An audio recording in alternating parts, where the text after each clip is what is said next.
Subject: the God particle and the Ark of the Covenant. Hello again world and God's faithful. This is the 6th promotional video for my upcoming book release titled The Magnificence of the Three. If this is your first visit, I bid you welcome. If this is your follow-up, welcome back. For this video, I am going to submit more elements from Bible's parabolic stories to add to the ones from 5th video, that evolve around the magnificence of the three theme.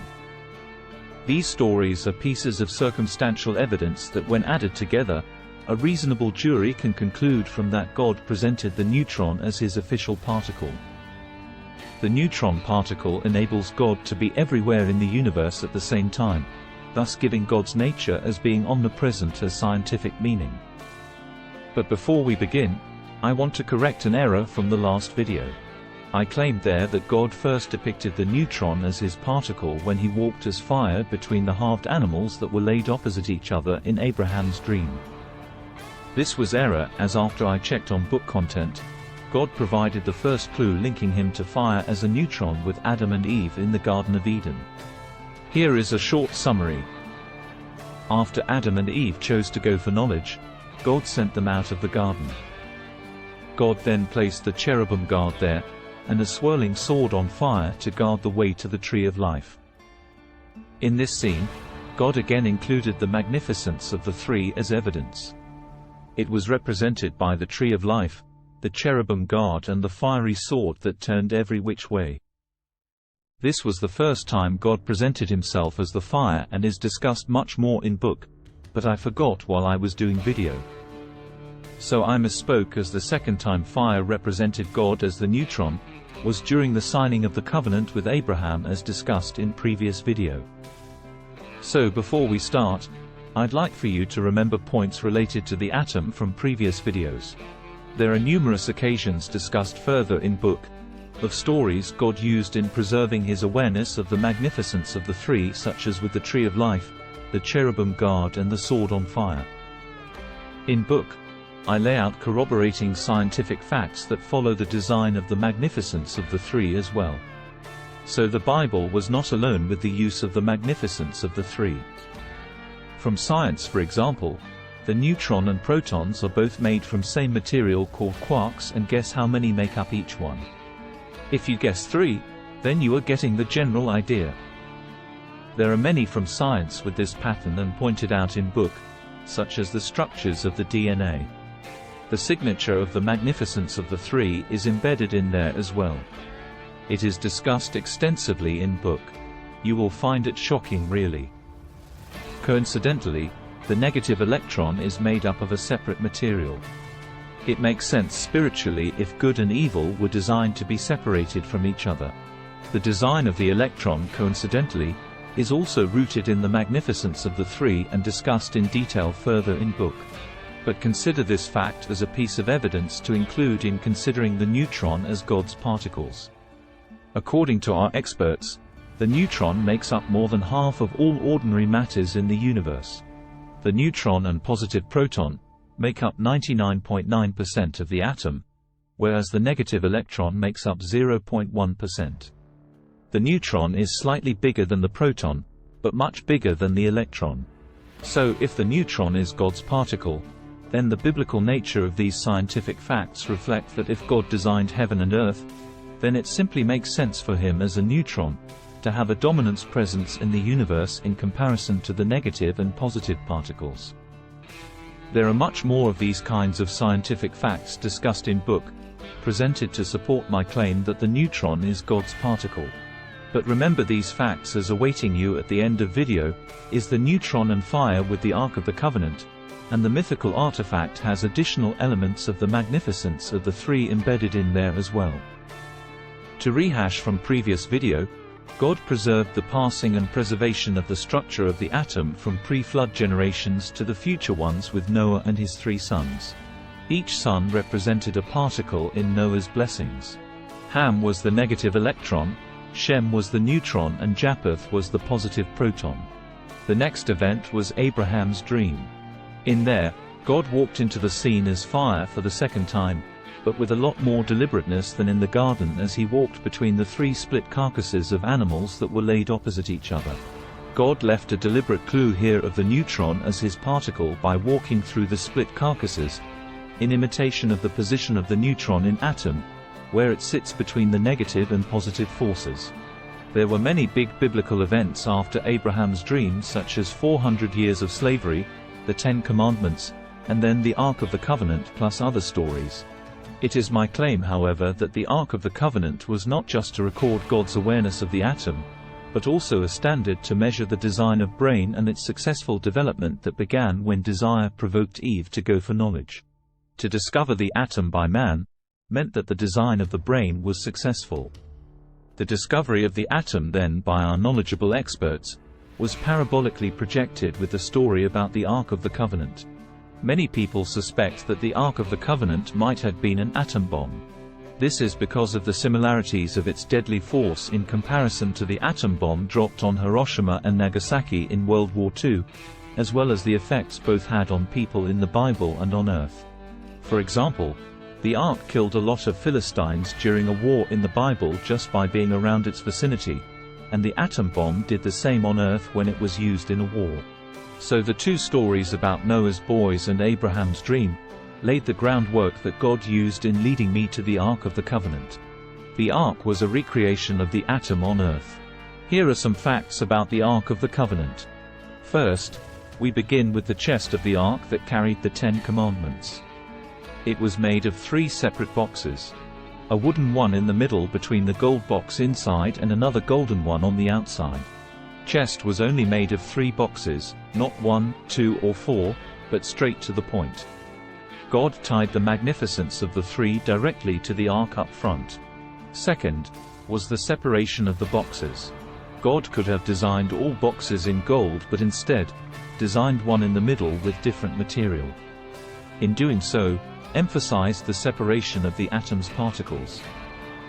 Third, was the deliberate design of the lid of the 3-layered boxes, generally referred to as the mercy seat. God designed it with cherubim on opposite end of mercy seat facing one another. With this design, God presented the cherubim as to represent the opposite attract particles of the atom. Who the cherubim represented is discussed further in book. Here comes the best part. Fourth, in between the opposite attract cherubim and above the mercy seat, God appeared as a cloud during meetings with Moses and the elders. Remember one of the scenes that I wanted you to remember from Abraham's dream, where God walked in the middle of the halved animals as fire. Even though it was reasonable to assume that God was projecting himself as a neutron there, it was however a piece of circumstantial evidence. But when the mercy seat was designed, and God placed himself personally in between the opposite attract cherubim, then it became a direct piece of evidence of God projecting himself as a neutron. God could have easily hidden inside the box or anywhere else during meetings for that matter, but did not. The design dictated intentional and deliberateness. God could not appear anywhere else but between the opposite attract cherubim, thereby completing the magnificence of the 3 design. So the 5th piece of evidence tying the ark, atom and the neutron, adds further support to my claim that the neutron is God's place in the atom. It had to do with the design of the atom to be carried around. The neutron makes it possible for God to be everywhere in the universe at the same time, since all ordinary matters in the universe are made of atoms. It is my claim that God designed the ark deliberately for Israel to carry him about during their journey in the desert, to imitate how the atom carries him around in the universe as the neutron. God could have flown about on his own power without the need for transportation. But the method of transporting him about with the ark imitated the role the atom plays in carrying the neutron all over the universe. I submit this as a convenience coincidence that popped up between God and science, but when viewed as a piece of circumstantial evidence under the microscope of law by a reasonable jurist, a conclusion can be made that God was projecting how he used the atom to travel around the universe with. 6th, was an incredible convenient coincidence that I never heard of before about the ark until I began researching for the book. It is really important evidence as it was not part of the Torah or biblical record, but from Judaism records. Considering that the atom had not been proven to exist during time this record was put together, this is a tremendous piece of evidence under common law. It was preserved like this. King Solomon designed a room to keep the Ark in, or the Holy of the Holies as it was called. It was a square box that was 10 cubit wide. The Ark was kept in the center of room and was measured to have 2.5 cubits. But when they measured from the side of the Ark to the wall of room, the measurement was 5 cubits on each side of the Ark for a total of 10 cubits. It did not make sense as the measurements made it appear that the room was empty. This was incredible record, and all I could say when I came across this was that God was really good. The measurement makes sense today, however, and provides us with another piece of evidence in support of claim that the Ark was the manifestation of the atom. The atom came out of the fires of the Big Bang Theory, not only designed as opposite attract, but also invisible. Amazingly, even in physical form based on measurements done by the hands of man, the Ark was also invisible.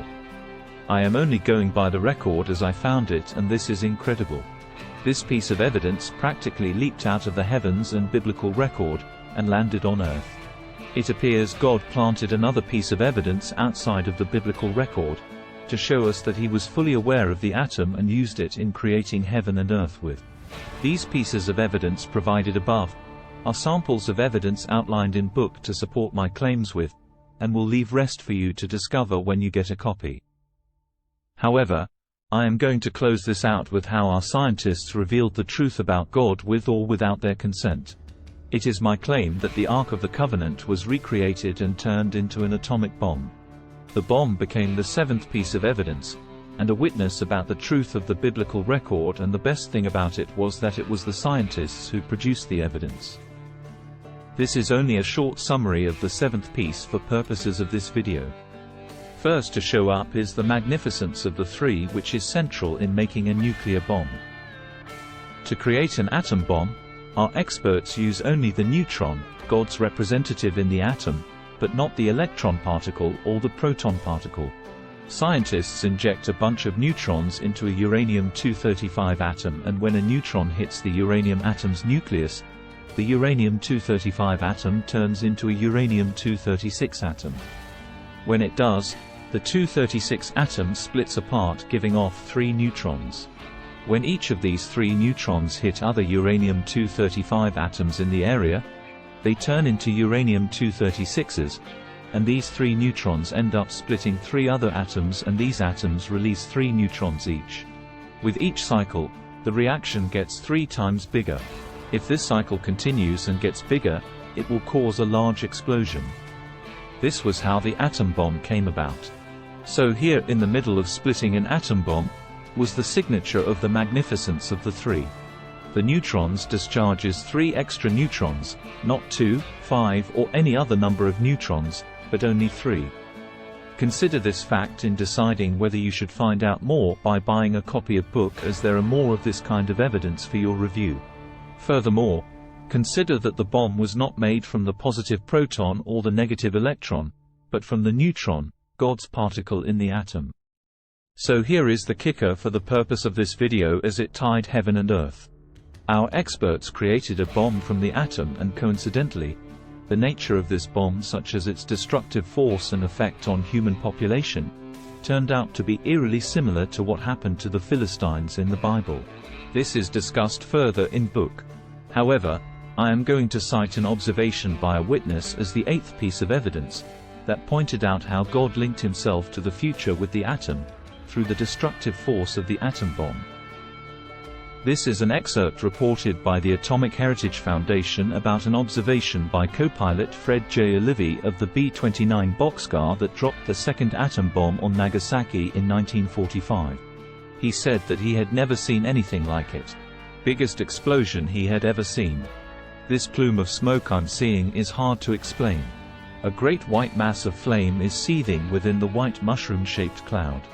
In this first-hand observation of the explosion caused by the atom's force, came the 2 forms God took during journey with Israel and the Ark in the desert, cloud during the day and fire at night.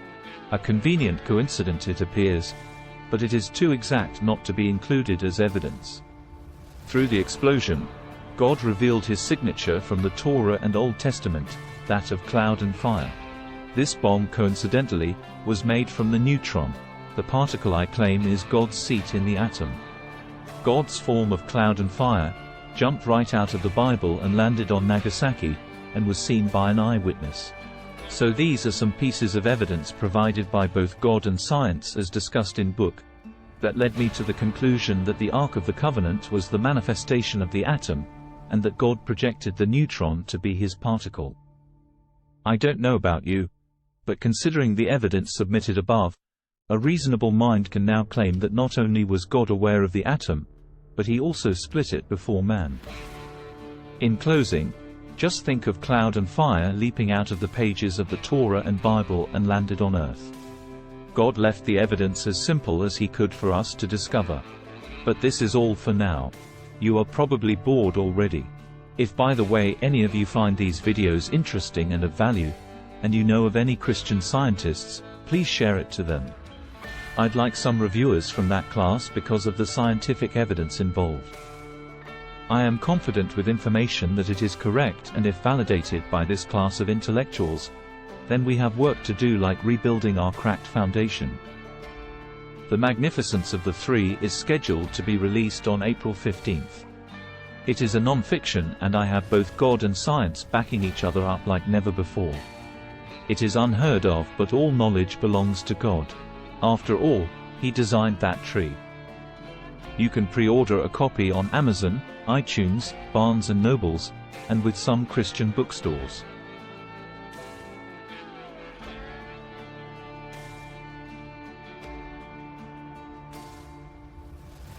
Please be a priest by liking it, sharing it, and subscribe to my YouTube channel so you can be notified of upcoming videos.